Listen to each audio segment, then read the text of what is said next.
நீங்கள் பார்த்து கொண்டிருப்பது 24 நியூஸ் தமிழ். சென்னை கிறிஸ்துவ கல்லூரி மேல்நிலைப்பள்ளி விங்ஸ் ஆஃப் சயின்ஸ் அகாடமியுடன் இணைந்து ராக்கெட் மற்றும் செயற்கைக்கோள் தொழில்நுட்பத்தின் மீது ஆர்வத்தை ஏற்படுத்தும் வகையில் மாணவர்கள் தாங்களே செயற்கைக்கோள் உருவாக்கி அதை மற்ற பள்ளி மாணவர்கள் முன்னிலையில் செயல்படுத்தி சோதனை ஓட்டத்தை மேற்கொண்டு உற்சாகமடைந்தனர். சென்னை கிறிஸ்தவ கல்லூரி மேல்நிலைப்பள்ளி மாணவர்களை அறிவியல் சார்ந்த செயல்பாடுகளில் ஈடுபடுத்தி அவர்களை ஊக்கப்படுத்துவது உள்ளிட்டவற்றை தொடர்ந்து செய்து வருகிறது.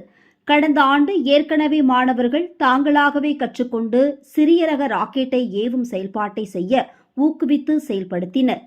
அதுபோல் இன்று விங்ஸ் ஆஃப் சயின்ஸ் அகாடமியுடன் இணைந்து அவர்கள் வழிகாட்டுதலின்படி கிட்டத்தட்ட 60 மாணவர்கள் வரை அறிவியல் பூர்வமான செயல்பாடுகளில் ஈடுபாடு உள்ளவர்களை தேர்வு செய்து 10 பேராக ஒரு குழு அமைப்பு 6 குழுக்களாக தனித்தனியே 50 கிராம் எடை கொண்ட தனித்தனியான 6 செயற்கைக்கோள்களை அவர்களாகவே கற்றுக்கொண்டு சிறிய ரக செயற்கைக்கோள்களை ஹீலியம் பலூன் உதவியுடன் 100 மீட்டர் உயரம் வரை தங்கள் கட்டுப்பாட்டுடன் செயல்படுத்தி சுற்றுப்புறத்தில் உள்ள கார்பன் டை ஆக்சைடு மற்றும் ஆக்சிஜன் அளவு, புற ஊதா கதிர்களின் அளவு, வெப்பநிலையின் அளவு உள்ளிட்டவற்றையெல்லாம் கணக்கிடும் கருவியை பொருத்தி அதை டிஜிட்டல் துறை மூலம் அறிந்து கொண்டனர். இதை பள்ளியின் விளையாட்டு திடலில் பாதுகாப்பாக வல்லுநர்கள் முன்னிலையில் மாணவர்கள் செயல்படுத்தினர். இந்த நிகழ்வில் சிறப்பு விருந்தினராக தரமணி CSIR மூத்த விஞ்ஞானி ஐயப்பன் பங்கேற்று மாணவர்களுக்கு ஊக்கமளிக்கும் வகையில் பேசினார். அவர் மாணவர்கள் பேசும்போது தனக்கு 8 பெண் குரல்கள் உட்பட 32 குரல்களில் நான் பாடுவேன், நான் பாடவா அல்லது பேசவா என்று மாணவர்களிடம் கேட்டபோது மாணவர்கள் பாட வேண்டும் என்று தெரிவித்தனர். படித்துக் கொண்டு இருந்தால் நாம் எப்போது யோசிக்கப் போகிறோம் என்று கேட்டார். கனவு காணுங்கள், உங்கள் கனவு மெய்யப்படும் வரை கனவு காணுங்கள். தூக்கமே வரவில்லை எப்படி என்று கேட்கிறீர்களா? கனவு என்பது உங்கள் தூக்கத்தில் வருவதில்லை, உங்களை தூங்க விடாமல் செய்வதுதான் கனவு என்று சொன்னார் அப்துல் கலாம்.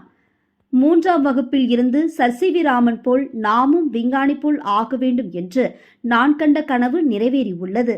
இலக்கை அடையும் போது அடுத்த கனவை நோக்கி பயணிக்க வேண்டும். அந்த கனவின் பலன் இன்று உங்கள் முன் பேசிக் கொண்டு உள்ளேன்.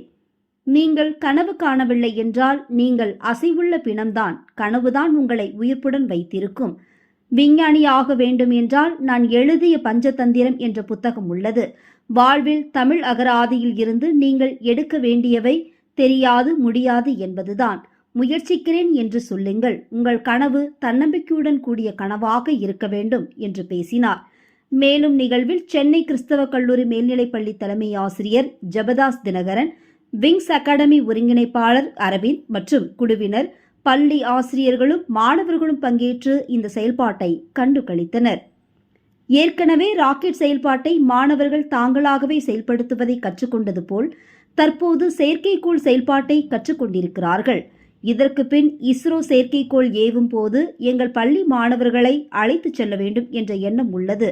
அதற்கு முயற்சிகளும் எடுத்து வருகிறோம் என்று பள்ளி தலைமை ஆசிரியர் ஜெபதாஸ் தினகரன் தெரிவித்தார்.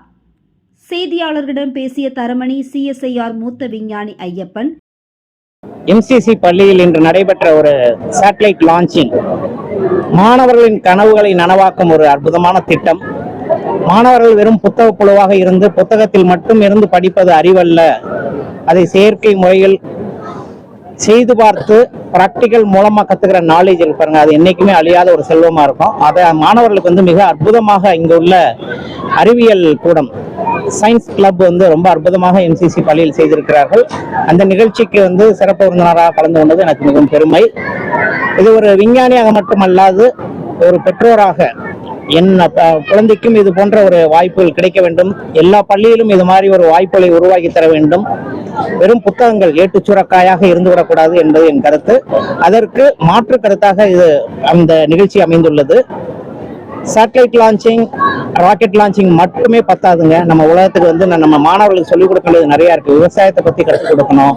அவங்களுக்கு ஏழ்மை நிலையில கஷ்டப்படுற எத்தனையோ ஸ்டூடெண்ட்ஸ், அவங்களுக்கு என்ன உதவி பண்ணலாம், ஆழ்குழாய் கிணறுல உளுந்த குழந்தைகளை காப்பாற்றக்கூடிய ஒவ்வொரு வடிவங்கள், ஒவ்வொரு பிரச்சனைக்கும் தீர்வு காணும் வகையில் இது போன்ற நிறைய ஒர்க் ஷாப்புகளை நடத்தி மாணவர்களிடையே ஒரு விழிப்புணர்வை உருவாக்க வேண்டும், அவருடைய அறிவுத்திறனை வளர்க்க வேண்டும் என்று கேட்டுக்கொண்டு இந்த நிகழ்ச்சிக்கு அழைத்தமைக்கு நன்றி கூறி விடைபெறுகின்றேன். நன்றி.